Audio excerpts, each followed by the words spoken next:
Wouldn't it have been embarrassing to display a painting like that on the front porch?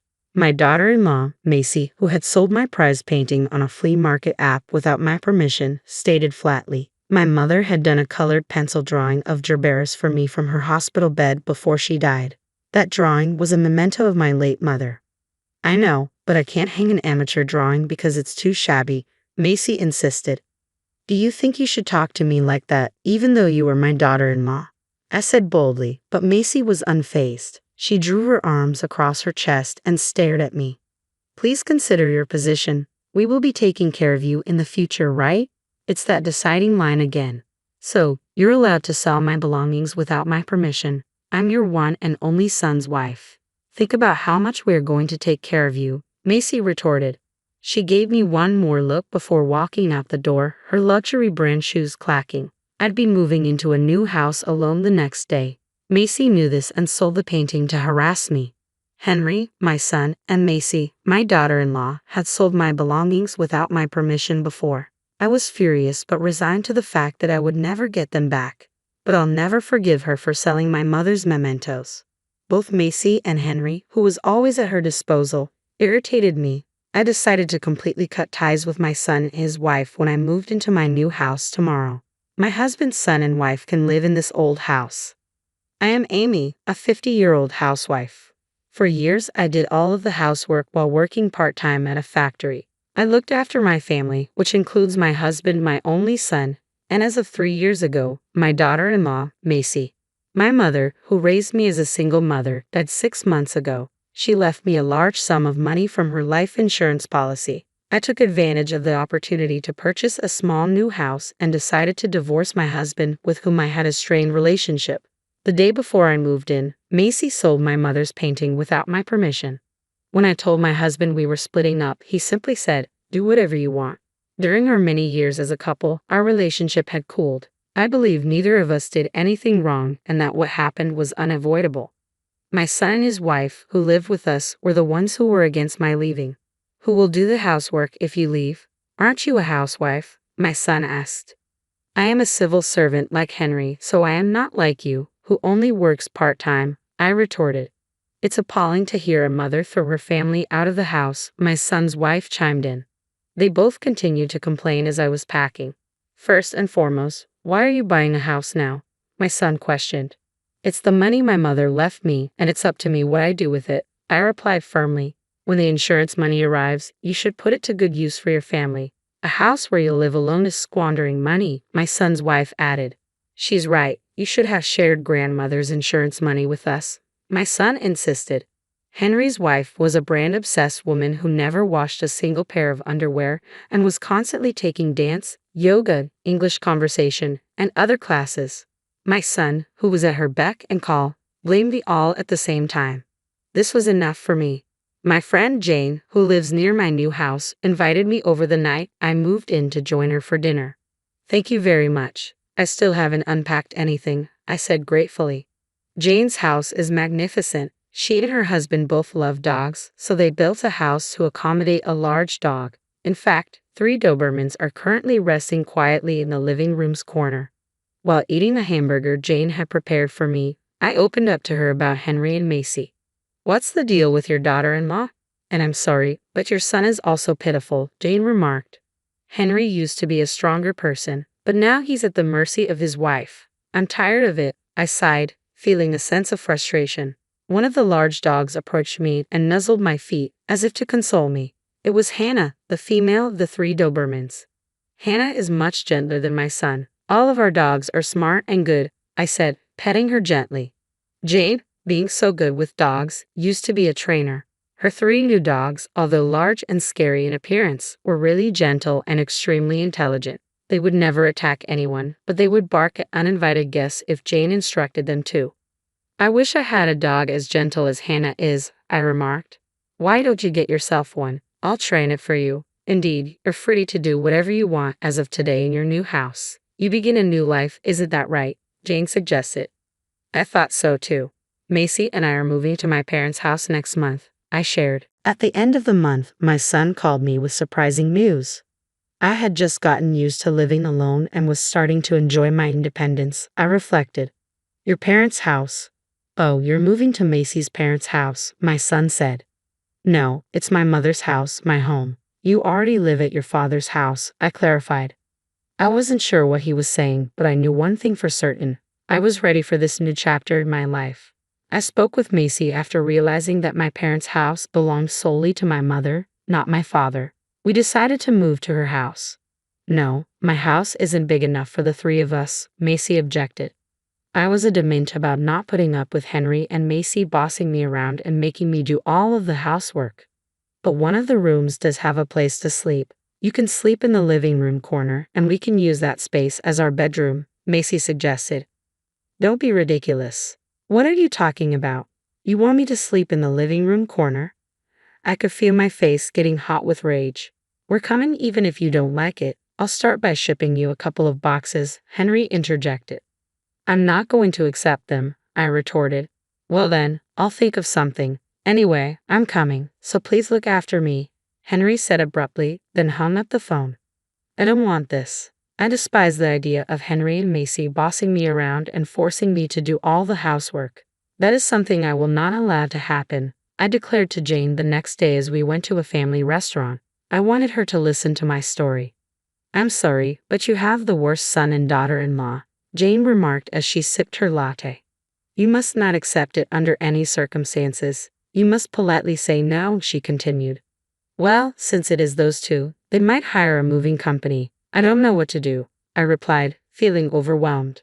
To wash down my pitiful feelings, I took a sip of jasmine tea. "I enjoy this tea, but it is quite bitter," I remarked.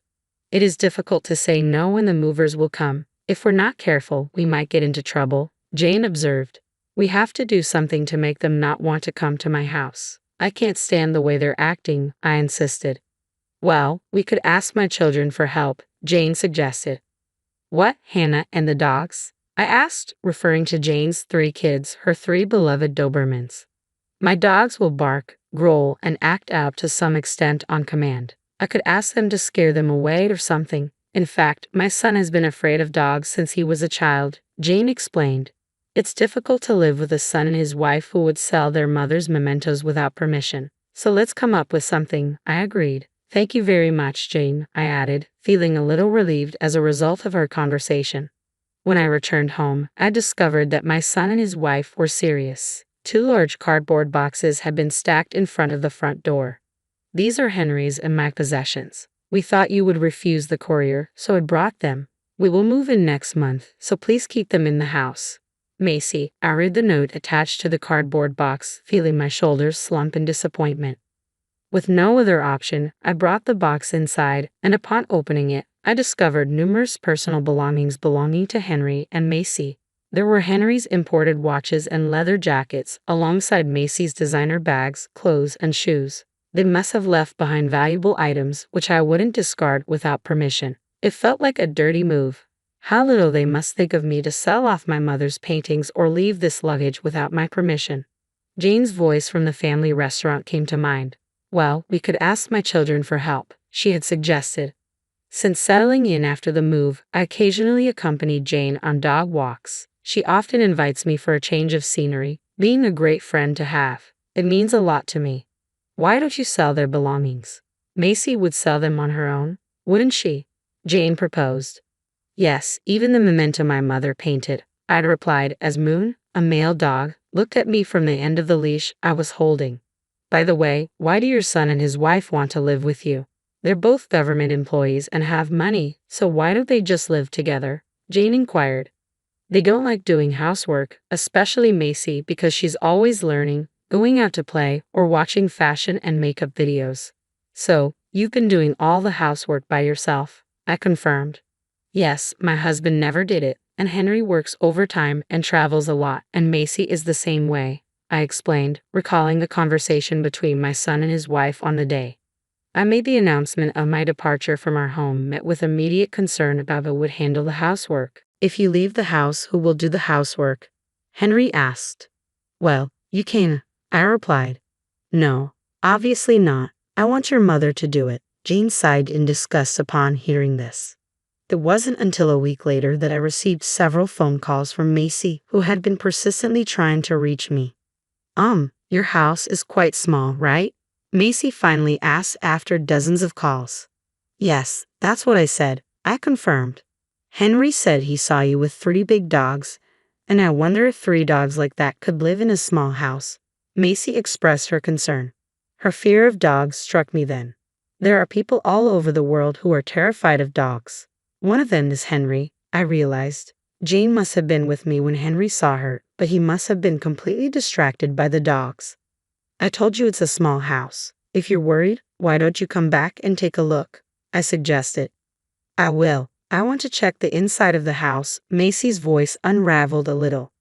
Finally, Macy decided that there was no dog in the house. Anyway, I'll be there this Sunday at 10 a.m., she said before hanging up. Unexpectedly, I realized I could take my revenge. On Sunday, Henry and Macy came to my house as planned. You really came? I asked, surprised. I said I would come. You know it's because you bought the house on a whim that we're in this messy situation, Macy remarked as they took off their shoes and entered the house.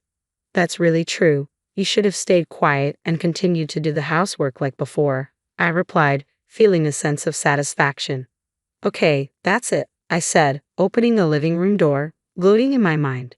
Whoa! Ah! My son and his wife screamed in unison the next moment. There were 2 Dobermans, Moon and Sky, sitting there. What are you kidding me, Mother? This dog, Henry began. These are my dogs. Aren't they cute? Jane the dog trainer interrupted, standing up from the sofa and smiling at me. Jane found them for me. They are so cute because they are well trained. Moon, Sky, how do you say hello to our guests? The dogs barked at the same time. Macy said, oh no, and sat down with her head in her hands. Is she that bad with dogs? I wondered. Oh, they are so cute, Henry exclaimed. Don't worry, Moon, Sky, play with them, Jane encouraged. At the sound of her voice, the 2 dogs ran over to Henry and Macy respectively. They raised their paws, wagging their tails as if to say, let's play. Stop. Oh no, I'm scared, Macy exclaimed, shaking her head and beginning to wriggle as Moon invited her to play. But Macy didn't understand. I'm scared of dogs, Macy exclaimed, her fear evident as she burst into tears, snot running out of her nose. Oh dear, if you're going to live in my house, you'll have to get along with these kids too. Make them stop, I insisted. Macy's breakdown ruined the makeup she had studied on YouTube and was so proud of. Her mascara was running, and the smudged eyeshadow spread to her cheeks. With this tear-streaked face, she looked like she was about to take the train home. Hey Mom, do something about it, Henry pleaded. Meanwhile, Henry, who had been jostled by the much larger Sky, fell on his backside and began to scoot away. Sky, thinking he was playing, happily jumped on Henry. No, stop it. The dog is too big and scary, Henry cried out. I suddenly looked at Henry's jeans and saw that the color of his crotch had darkened a bit. He was so afraid of the dog that he had peed himself. How pathetic. Moon, Sky, come here. Jane decided it was time to stop and called the dogs. Immediately, the 2 dogs left Henry and Macy and returned to her. Moon, Sky, down, Jane commanded, and with that one word, the dogs lay down at her feet. They really are smart kids, I remarked, feeling proud of my dog's obedience. Until now, even though I've been slaving away at my part-time job and housework, you've never helped me. Besides, when I said I was going to leave, you decided to live on your own. Do you think your mother is stupid? I finally spat out the words I had been holding back as my son and his wife stood up, crying. I left home because I was fed up with you. I am not your housekeeper, I declared firmly. But doesn't that mean you have to? Henry began before I interrupted him. He's a well-trained and smart dog and much gentler than you, I retorted, gesturing towards Moon and Sky, who were calmly lying down. Henry and Macy lacked their usual air of bravado, a husband with a wet crotch and a wife whose makeup was a mess. They made the perfect couple. You also sold off my precious things without my permission. I will never forgive you for selling my mother's painting, I added, looking at Moon and Sky before turning my gaze back to my son and his wife. A house with 2 dogs this big is something we don't want. Henry agreed. That's right, we'll give up moving. So give me back the stuff we left behind the other day, then we'll go home, Macy demanded. They're still in the boxes in the next room. Take it and get out of here, I replied, pointing to the next room. Henry and Macy took a wide turn to avoid the dogs before opening the door. Whoa, They both screamed again and fell on their butts as they saw another Doberman, Hannah, sitting right next to the boxes in the room. Mom, the boxes, please get them, Macy pleaded. I don't want to. You brought them yourself, so take them yourself, I insisted. Peeking into the room, I saw Hannah just sitting there with a calm expression on her face. I can't go near a dog like that, Macy protested. Then give up your stuff, I replied firmly. You mean I should leave it? My bags and Henry's watches are in that box, Macy argued. You also got rid of my precious things without my permission, didn't you? I reminded her. I didn't ask you to leave them behind. I'm telling you, take it with you, I insisted firmly, glaring at Macy. She paused for a moment, perhaps remembering the presence of the dogs, and then lowered her eyes with a sigh. Please, Mother, bring us the boxes, Macy finally relented, her tone softer. You knew how important that painting that she sold off was to me, but you didn't stop her, I reminded her. Well, I'm sorry about that, but, Macy began, but she was interrupted by Jane's arrival. Hannah, how do we greet our guests? Jane asked calmly. Immediately, Hannah sat down and barked loudly. No, stop it, Macy cried out. Hearing Hannah's voice, my son and his wife reached their limit. With his wet jeans and her face covered in smudged makeup, they ran to the front door and got out of the house. After that, I sold all the personal belongings Henry and Macy had left behind to a pawn shop. I discovered that their belongings were of considerable luxury, with Henry's watch having a surprisingly high value and Macy's bag being of a particularly high class. The extravagance of these items left me in a state of dismay. Back at her house, Macy ended up being responsible for all the household chores. My former husband did not like Macy's housework. He constantly complained that the food was bad, the house was dirty, and the laundry was piled up. Macy could no longer go to her lessons because of her housework, and she gained 10 kilograms due to the stress. All of her frustration seemed to be directed at Henry. Mom, I'm at my limit, Macy finally admitted, starting to hit me. She's been fighting with Dad all the time. I want a divorce. One day, Henry called me, his voice exhausted. You chose your own wife, didn't you? You can take care of yourself. Of course, I would not give advice to Henry. I was sick and tired of being involved with that couple. Meanwhile, I bought a female Shiba Inu and asked Jane to train her. She's going to be a great dog. Jane smiled as she patted the head of the puppy I named Rio. Really, it's all thanks to you. I'm sorry for making the dogs play such an unpleasant role. Okay, I replied. When I heard what you said, I was more upset than you were. But from now on, you and Rio can live together peacefully. Yes, from now on, I will enjoy my life and my time, I affirmed, feeling determined as I gently picked up the puppy.